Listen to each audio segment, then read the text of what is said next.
Students, this is your tutor doctor Nandini Sharma. आज हम नई वीडियो में एक नया चैप्टर स्टार्ट कर रहे हैं, that is blood fluids and circulation. इस चैप्टर में हम 3 चीजें पढ़ेंगे। सबसे पहले body fluids,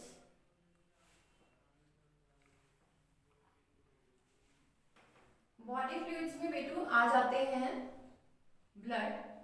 blood is a very important component and second आ जाता है लिम्फ। ठीक है, इसके बाद हम ये पढ़ेंगे कि ये जो बॉडी फ्लूइड्स हैं ये किस चीज के थ्रू ट्रांसपोर्ट होते हैं from one body part two the another. तो ये ट्रांसपोर्ट होते हैं ब्लड वेसल्स के थ्रू।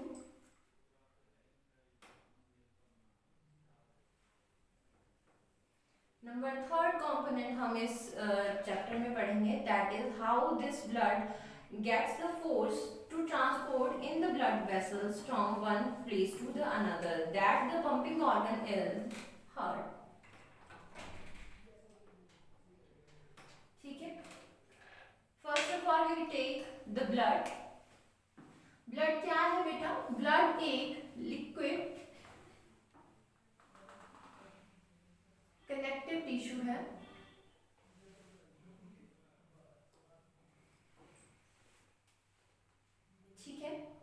इस कनेक्टिव टिश्यू में, लिक्विड कनेक्टिव टिश्यू में आ जाते हैं first part plasma and the second one is the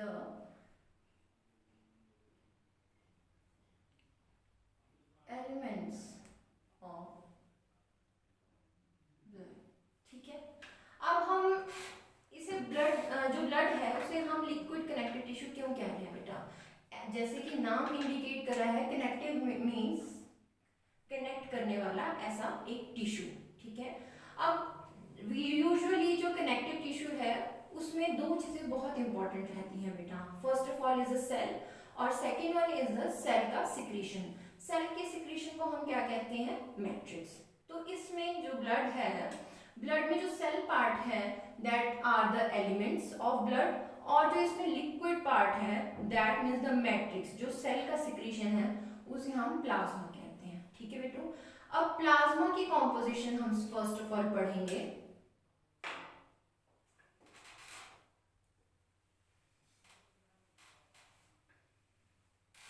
plasma की कॉम्पोजिशन में बेटा, प्लाज्मा में हमारे पास क्या आ जाता है? सबसे पहले प्लाज्मा जो है बेटो that is a liquid part of a blood.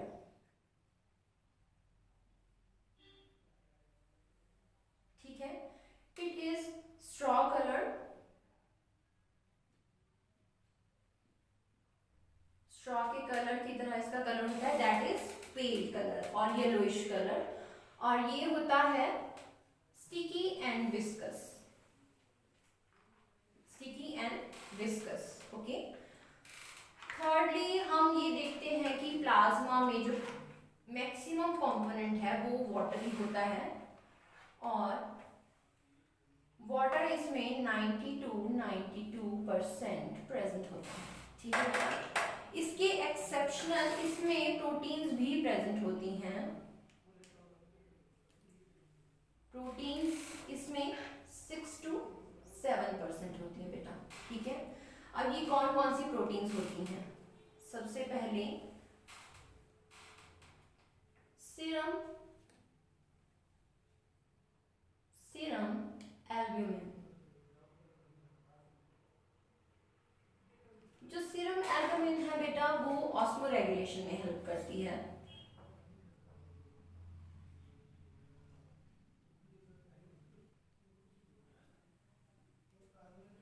अब ये न्यू टर्म आया हमारे पास, ऑस्मोरेगुलेशन। ऑस्मोरेगुलेशन क्या है बेटू? अब मैं आपको बताऊं तो हमारी पूरी ह्यूमन बॉडी में जो ब्लड है वो 5 लीटर्स प्रेजेंट है। ठीक है, पूरा ब्लड वॉल्यूम हमारी बॉडी में 5 लीटर्स है। ठीक है, इसके अलावा जो हमारे टिश्यूज हैं उसमें क्या प्रेजेंट है? मैट्रिक्स। ठीक है, अब ब्लड में एक इम्पॉर्टेंट पॉइंट है कि ये क्या है, पूरी बॉडी में फ्लूइडिटी को मेंटेन करके रखता है थ्रू प्लाज्मा। प्लाज्मा में क्या है 90 to 92% वाटर कंपोनेंट, ठीक है। अब ये जो ब्लड है बेटू, इसमें क्या है कि जो ऑस्मोरेगुलेशन की को मेंटेन करने की प्रॉपर्टी है थ्रू सीरम एल्बुमिन, जो एक प्रोटीन का टाइप है, ठीक है। अब क्या होता है, फॉर एग्जांपल मैं एक आपको एग्जांपल लेते हैं, सिचुएशन लेते हैं, और आपने एक और चीज़ पढ़ी होगी कि वाटर जो है, जो हम 90 to 92% वाटर की बात कर रहे हैं, उसमें क्या एक इम्पॉर्टेंट चीज़ होती है, वो है कि मेंटेन करके रखता है फ्लूइडिटी को हमारे बॉडी में, ठीक है। अब वो किसके थ्रू, ऑस्मोसिस के थ्रू। ऑस्मोसिस के थ्रू जो वाटर है वो high concentration to lower concentration transport करता है, ठीक है। वो high concentration to lower concentration water osmosis के थ्रू ट्रांसपोर्ट करता है। तो हमारी जो ब्लड वेसल्स हैं उसमें क्या प्रेजेंट है, वाटर, ठीक है। ये है ब्लड वेसल, ठीक है। और एक साइड हम सिचुएशन ले लेते हैं कि ये क्या प्रेजेंट है बेटा, टिश्यू, ठीक है, टिश्यू। अब क्या है, जो वाटर कंपोनेंट है वो हमारे ब्लड से, ब्लड वेसल से टिश्यू की तरफ जा रहा है, किसके थ्रू, ऑस्मोसिस के थ्रू। क्यों, टिश्यू में जो है मैट्रिक्स है वो थोड़ा कॉन्सेंट्रेटेड फॉर्म में होता है, उसमें इतना फ्लूइड प्रेजेंट नहीं होता है, ठीक है। तो क्या है, जो ब्लड हमारे टिश्यू की तरफ जा रहा है थ्रू ऑस्मोसिस, तो वो वहां पे एक्यूमुलेट हो जाता है अराउंड टिश्यू, क्या, वाटर, ठीक है। अब ये जो वाटर एक्यूमुलेट हो रहा है ये टिश्यू में तो जा नहीं सकता बेटू, ठीक है, क्योंकि इसके लिए हमें अनदर वे चाहिए। तो ये जो सीरम एल्बुमिन है, इसका काम क्या है, हमारे ब्लड में वाटर होल्डिंग कैपेसिटी को बढ़ाना, ठीक है। तो एल्बुमिन जो प्रोटीन है उसका मेन पर्पस क्या है, वो अपने अराउंड वाटर को एब्जॉर्ब करके रखता है, ठीक है। अब यही प्रोटीन जब हमारे ब्लड वेसल में कम हो जाएगी, ठीक है, तो उससे क्या है, वो फ्लूइड जो है, जो वाटर है, वो हमारे टिश्यूज के आसपास इकट्ठा होना स्टार्ट हो जाएगा। आपने देखा होगा बेटा, आपने ऑब्जर्व भी किया होगा, आपके घर में कोई एल्डर एज के पर्सन है अगर जिनका एज 60 अबव है, तो उनके हाथों में, फिंगर्स में और पाँव में और फेस पे, जब वो सुबह उठते हैं तो फेस पे स्वेलिंग आता है, वो किसके थ्रू होता है, ये जो टिश्यू के आसपास पानी इकट्ठा हो जाता है, जो फ्लूइड इकट्ठा हो रहा है फ्रॉम ब्लड वेसल्स। इससे क्या होता है कि ब्लड में ना हमारी होल्डिंग कैपेसिटी नहीं रहती वाटर की। क्यों, क्योंकि उसमें कमी हो जाती है, डेफिशिएंसी हो जाती है, किस प्रोटीन की, सीरम एल्ब्यूमिन की। और इंडियंस में भी जो इंडियन डाइट है हमारी बेटा, वो काफ़ी प्रोटीन डेफिशिएंट होती है, ठीक है। तो इसकी वजह से ये पाया गया है कि इंडियंस में स्वेलिंग होना, जिसे हम एडिमा भी कहते हैं, वो बहुत ही कॉमन होता है। सर्टेन एज के बाद सभी को एडिमा शो हो जाता है। क्यों, क्योंकि हमारी डाइट में प्रोटीन नहीं है, प्रोटीन की कमी है, प्रोटीन डेफिशिएंट है। So to maintain this water holding capacity inside the blood, the serum albumin maintains the osmoregulation inside the body, ठीक है। इसके साथ सेकेंड हमारे पास आ जाता है सीरम ग्लोब्यूलिन प्रोटीन, ये सेकेंड टाइप है। जैसे कि ग्लोब्यूलिन से पता लग रहा है कि ये जो प्रोटीन है ये ग्लोबुलर शेप की है, ठीक है बेटो। तो इसका दूसरा नाम क्या है, इम्यूनो ग्लोबुलिन, ठीक है। और इम्यूनोग्लोबुलिन को हम शॉर्ट फॉर्म में लिखते हैं आईजी, ठीक है। आईजी का क्या काम है हमारे ह्यूमन बॉडी में, it form antibodies inside human body. और एंटीबॉडीज का क्या काम है बेटो, ये हमारी बॉडी में डिफेंस मैकेनिज्म को मेंटेन करके रखते हैं, ठीक है। तो सीरम एल्ब्यूमिन हमने पढ़ा, इसका काम है एंटीबॉडीज को बनाना, ठीक है। इसके अलावा हमारे प्लाज्मा में क्या प्रेजेंट है, clotting proteins. Clotting proteins two types की हैं प्रोथ्रोम्बिन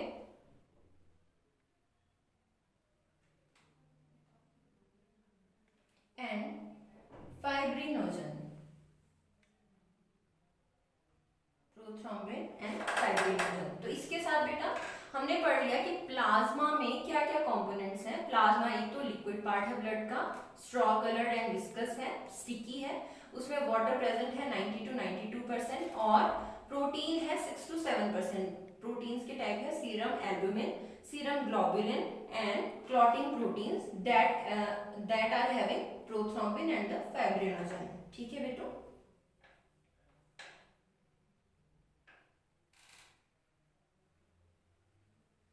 अब इन सब के अलावा प्लाज्मा में और भी काफी चीजें प्रेजेंट होती हैं, हम उसके बारे में पढ़ लेते हैं।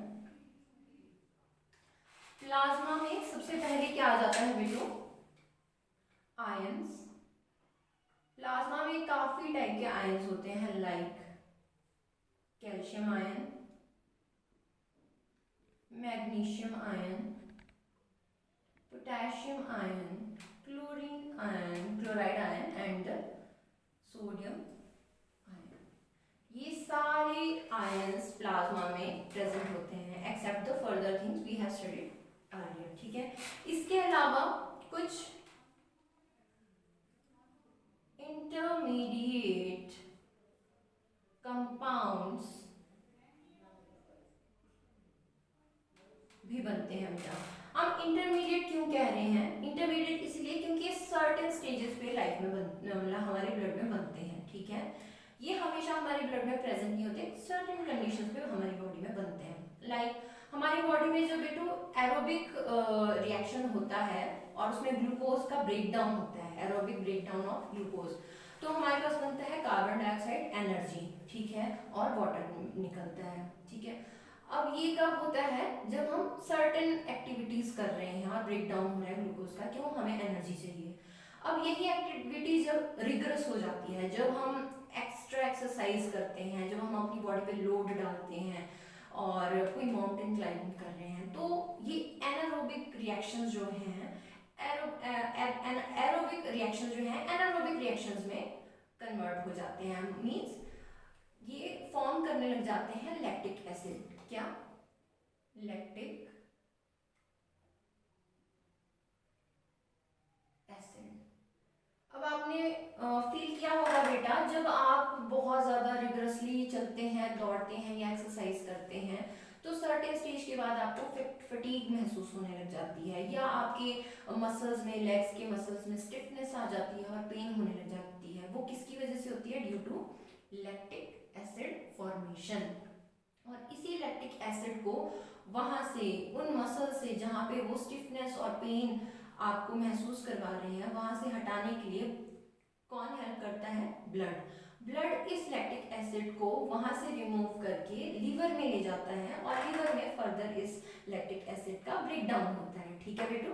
और ये जो इंटरमीडिएट, अब ये जो लैक्टिक एसिड बना है, ये सर्टेन कंडीशंस पे बना है। अगर आप रिग्रेस एक्सरसाइज कर रहे हैं ना, जब उस टाइम अगर आप ब्लड सैंपल लें तो उसमें लैक्टिक एसिड प्रेजेंट होगा। ठीक है। तो इस इंटरमीडिएट कंपोनेंट को भी रिमूव करने के लिए और कहीं और ब्रेक डाउन करवाने के लिए ब्लड स्ट्रीम हेल्प करती है। ठीक है। उसके बाद आ जाता है वेस्ट।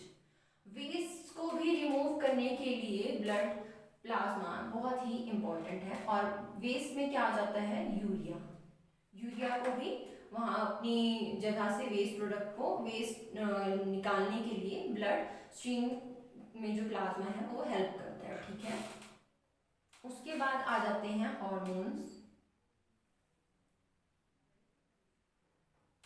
हार्मोन्स एंडोक्राइन ग्लैंड के थ्रू सिक्रीट होते हैं।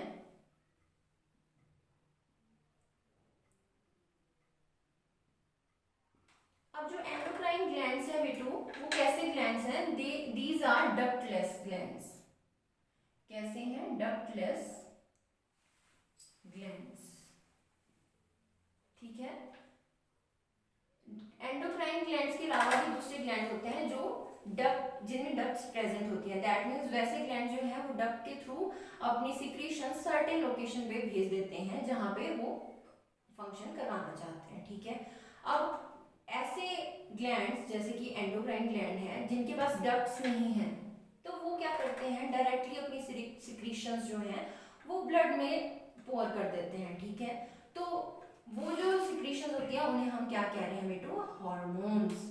ये हार्मोन्स भी स्ट्रीमलाइन होते हैं through blood from the blood vessels from one place to the another place of the body, और उस जगह पे जाके अपनी सिक्रीशन कर देते हैं जहां पे वो लोकेशन है, ठीक है।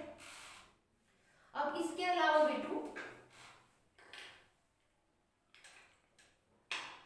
ये तो आ गई प्लाज्मा की बात। प्लाज्मा के साथ हमने क्या पढ़ा, elements of blood. Elements of blood में भी 3 कंपोनेंट्स होते हैं, क्या क्या, RBC, red blood corpuscles, WBC, white blood corpuscles and platelets, ठीक है बेटू। ये 3 कंपोनेंट्स हैं। इसके बारे में हम नेक्स्ट वीडियो में पढ़ेंगे, पर उससे पहले हम प्लाज्मा के फंक्शंस पढ़ लेते हैं, ठीक है।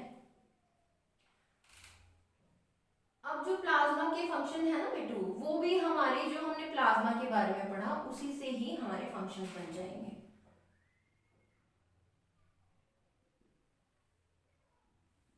सबसे पहले हमने क्या कहा, प्लाज्मा में वाटर 90 to 90% है, that means it makes the blood to streamline in the whole body. तो क्या, नंबर वन आ गया ट्रांसपोर्ट,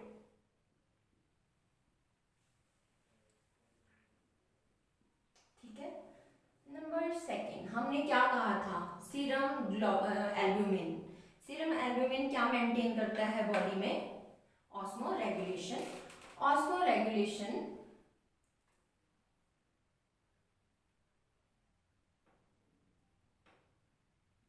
हमारा सेकंड फंक्शन आ जाता है प्लाज्मा का, it maintains osmoregulation in the human body.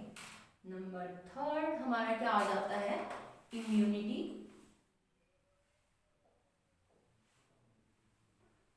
That is maintain through serum globulin, जिसे हमने आईजीबी कहा। उसके बाद फोर्थ पॉइंट आ जाता है हमारा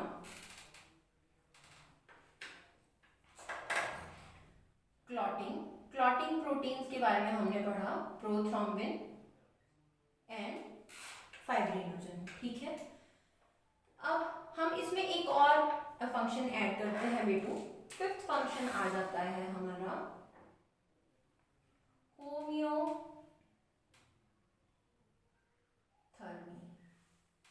अब होम्योथर्मी एक नया टर्म आ गया हमारे पास। हमारी बॉडी में क्या है बेटा, टेम्परेचर जो है ना वो मेंटेन कैसे रहता है, इसी होम्योथर्मी के थ्रू, ठीक है। अब हमारे बॉडी में जो है ना जगह जगह रिएक्शंस हो रहे होते हैं, और उन रिएक्शन से बेटू एक्सोथर्मिक रिएक्शंस होते हैं, हीट प्रोड्यूस होता है, ठीक है। उस हीट को एक जगह ना एक्यूमुलेट करके हमारे बॉडी फ्लूइड्स जैसे प्लाज्मा है, ब्लड है, वो क्या करते हैं, पूरी बॉडी में डिस्ट्रीब्यूट करते हैं, जिसकी वजह से हमारा पूरा बॉडी टेम्परेचर मेंटेन रहता है और एक जैसा रहता है, इक्विलिब्रियम में रहता है। ऐसा तो नहीं है ना कि सर का टेम्परेचर कुछ और है, पाँव का कुछ और है, और हमारा जो ह्यूमन टेम्परेचर है दैट इज 37 डिग्री सेंटीग्रेड, तो वो मेंटेन रहता है। उसको टेक्निकली हम टर्म को क्या कहते हैं, होम्योथर्मी, ठीक है बेटू। तो इसके साथ हमारा प्लाज्मा के फंक्शंस भी आज पूरे हो गए, ठीक है। हम पढ़ेंगे नेक्स्ट वीडियो में एलिमेंट्स ऑफ ब्लड के बारे में। टिल देन ठीक है बेटा, ओके, बाय बाय।